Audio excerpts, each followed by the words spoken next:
¿Cómo están, estimados amigos de este canal YouTube? Aprender, desaprender, volver a aprender.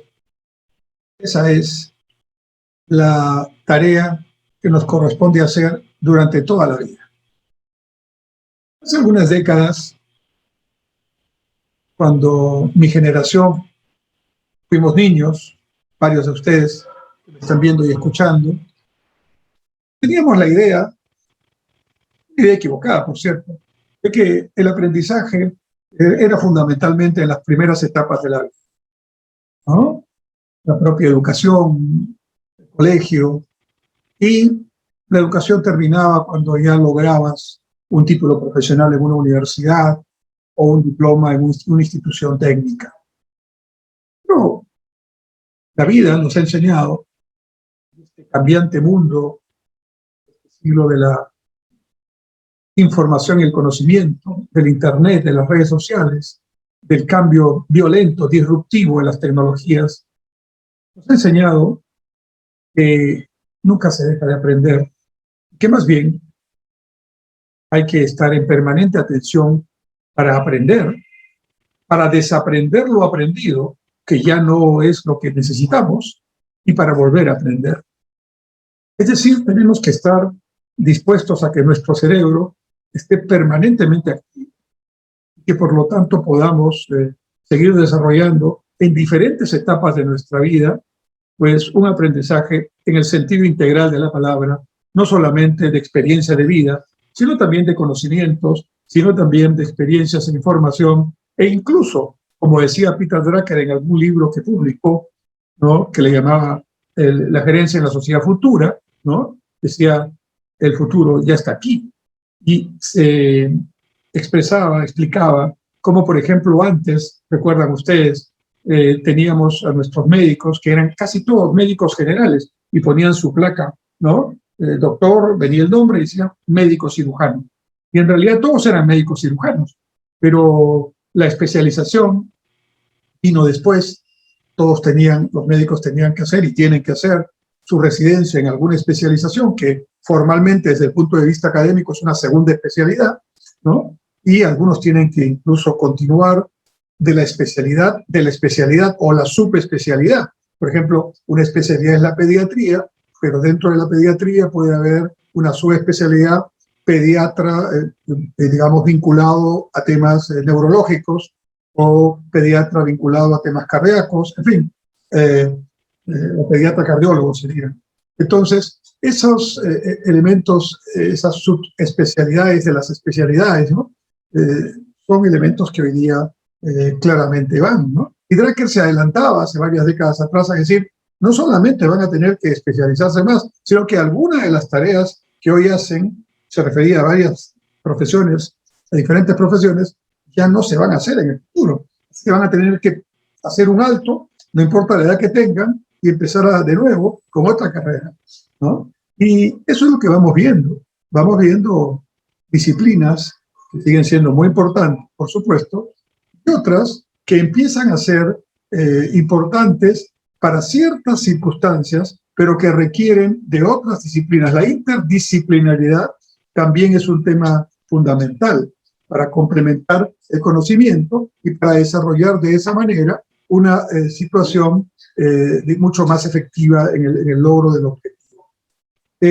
Aprender y desaprender. Yo, por ejemplo, les comparto, como todos mis colegas profesores universitarios en San Marcos, y por supuesto ha pasado también en las otras universidades, ¿no?, tuvimos en medio de la pandemia que hacer un giro de 360 grados. Yo dicto clases en la universidad hace 43 años. Empecé muy joven en la Universidad de Lima y a lo largo de todo este periodo nunca he dejado de dar clases. Incluso cuando he tenido tareas de gestión pública, he utilizado el artículo de la Constitución que señala que uno puede ser autoridad, pero también lo único que puede hacer, además de ser autoridad, es dar clases en la universidad por un número limitado de horas, que se convertían en un curso prácticamente. Entonces yo he desarrollado toda mi vida profesional un común denominador de vinculación con la academia, que me ha permitido aterrizar en muchos aspectos que me ha permitido siempre estar actualizándome y sobre todo aprender de los estudiantes y de varias generaciones que han ido a lo largo del tiempo evolucionando, y eso lo doy fe, como todos los que somos profesores ya con cierta antigüedad, de cómo han ido evolucionando las personalidades de nuestros estudiantes, el cerebro de nuestros estudiantes, y cómo eso es maravillosamente una posibilidad y una oportunidad para desarrollar muchos mejores conocimientos, muchos más adecuados proyectos de investigación para resolver problemas pendientes, etc. Aprender, desaprender sin miedo, ¿no? Sin miedo, no hay edad.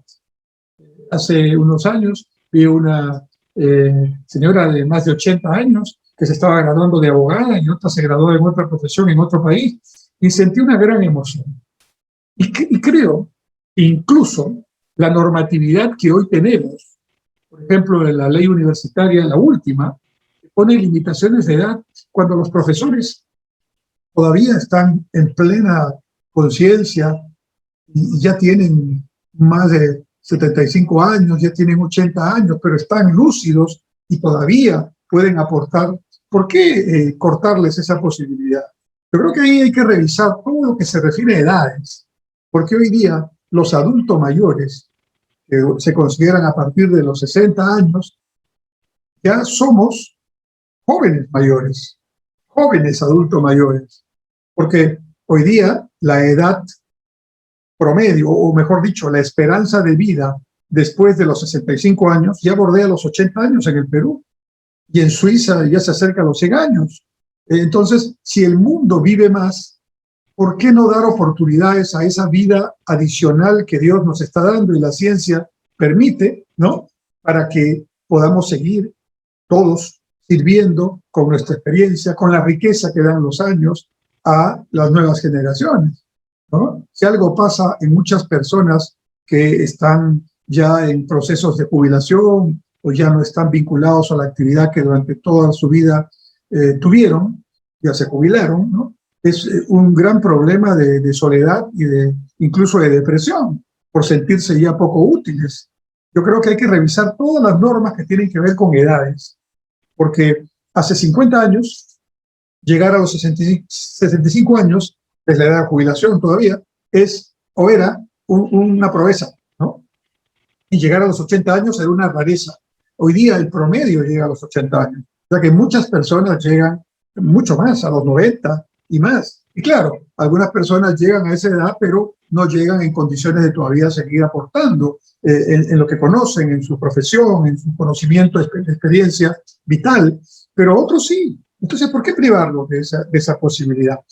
Pero lo que quiero decir en este video fundamentalmente es que la actitud de aprender, desaprender y volver a aprender es una actitud permanente que no debemos perder nunca, que no tenemos que perder nunca, y que las políticas y las disposiciones deben promover que se siga generando, porque este maravilloso cerebro que tenemos todos, apenas si lo utilizamos en nuestra memoria de largo plazo, es una pequeñísima porción. Y hay muchas cosas más que se pueden hacer antes de que la computadora cuántica, ¿no? O las neurociencias terminen de cartografiar el cerebro humano y lo pongan en una computadora. Que eso ocurrirá en este siglo XXI, sin duda. Será uno de los temas más maravillosos del avance de la ciencia. Estamos cerca, pero todavía lejos. ¿Cómo es esto? Sí, el cerebro es el más investigado, pero el menos conocido. Pero con estas revoluciones tecnológicas, estoy seguro que en el siglo XXI se va a llegar a conocer todo el mapa, toda la cartografía del cerebro humano. Y ahí las posibilidades de conocimientos futuros son pues infinitos. Y entonces, si estamos en esa posibilidad, hay que repensar todo esto, tener una actitud, como digo, favorable a aprender, desaprender y volver a aprender. Y termino con una reflexión. Hace algunos años se cayó el muro de Berlín, claro, en el año 89. Y a propósito de eso, se hizo en Alemania una película que de repente algunos de ustedes la han visto, si no se la recomiendo, búsquenla. La película se titula Bye Bye Lenin, ¿no? Y el título ya es sugerente. Se trata en breve de la historia de una familia la mamá de la familia enfermó y perdió el conocimiento, estaba en cama postrada, y en medio de eso se produce todo el cambio, ¿no? Se cae el muro de Berlín, se reunifica Alemania, se termina todo el proceso socialista, comunista, los países se convierten en economías en transición y abandonan el comunismo, la Unión Soviética se desintegra, Checoslovaquia se divide en dos, Yugoslavia se divide en 6 o 7 países, en fin. Y entonces, en Alemania, que es donde se desarrolla esta película, Bye Bye Lenin, los médicos le dicen a los hijos de la señora, oiga, el tema principal que hay que cuidar con la señora es que no vaya a ser que se despierte y tenga alguna impresión muy fuerte. Imagínense que la impresión sea que ya no existe el comunismo, donde ella ha vivido, sus padres han vivido, y entonces de repente esa que puede ser de repente una noticia positiva, se convierte en un impacto muy fuerte y regresiona en el avance de su curación, de su recuperación. Entonces la película es muy, muy simpática porque los hijos se preocupan por crearle el ambiente en el cuarto de la mamá que, digamos, era el ambiente que ella conocía. Buscan videos de noticias de los noticieros de años anteriores, que eran noticieros vigilados por el Partido Comunista Alemán, ¿no es cierto? Y le ponen esos videos para que vea cuando ya se va recuperando esos videos. Se había puesto una publicidad de Coca-Cola, nada menos símbolo del capitalismo, ¿no? En un edificio que se veía desde la ventana. Entonces tomaron una fotografía de cómo era la vista desde el cuarto hacia el exterior por la ventana, donde no había, obviamente, antes de la caída del muro, nada de Coca-Cola, ¿no? Y entonces aparecía la vista, entre comillas, normal que la señora había visto. Bueno, la película sigue con una serie de entretenimientos, pero un día la señora se levanta, no se dan cuenta los que estaban ahí en la casa, sale de la casa caminando y encuentra que todo cambió, ¿no? Debe ser y debe haber sido muy difícil para personas que no estaban enfermas, sino que tenían total conciencia de lo que pasaba, de 40, 50 años, cuyos padres y abuelos habían luchado en un contexto de un modelo comunista, habían ido a la guerra, habían muerto o habían peleado por esos ideales, y de pronto el mundo dice, y en tu país dice, no, ya no va, esto que hemos creído no es, vamos ahora a otro modelo, un modelo que tampoco es el capitalista puro, pero no es el comunista por el cual vivíamos, moríamos en ese país. Entonces debe haber sido muy difícil, porque si es difícil cambiar, es mucho más difícil cambiar a los 40, a los 50, a los 60 años. La resistencia al cambio del ser humano es normal. Ahí les dejo esta inquietud, bye bye Lenin, pero sobre todo la idea, en la vida hay que estar preparados para siempre, hasta el último momento de nuestra vida, aprender, desaprender, volver a aprender.